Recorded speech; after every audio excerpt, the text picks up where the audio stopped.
রাজা অনিরুদ্ধের নীরব বিচার পর্ব ২ নীরবতার পরীক্ষা প্রথম বিচারের ঘটনার পর রাজা অনিরুদ্ধের সুনাম আরও ছড়িয়ে পড়ল।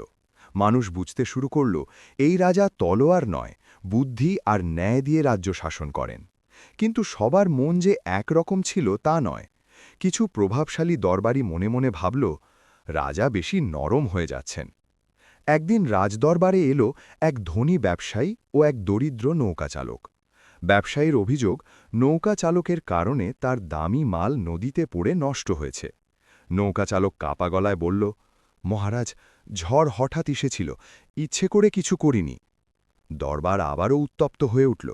সবাই আশা করল এবার রাজা নিশ্চয়ই দরিদ্র লোকটিকে শাস্তি দেবেন। কিন্তু রাজা অনিরুদ্ধ আগের মতোই চুপ করে রইলেন। কিছুক্ষণ নীরব থাকার পর তিনি শুধু বললেন, আগামীকাল সকালে নদীর ধারে সবাই আসবে।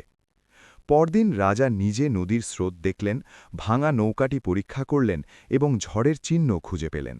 তারপর ব্যবসায়ীর দিকে তাকিয়ে বললেন, প্রকৃতির রোষকে মানুষের অপরাধ বলা যায় না।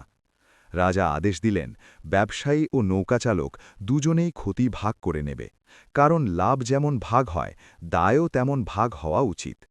নৌকাচালকের চোখে জল এলো, দরবার নিস্তব্ধ হয়ে গেল।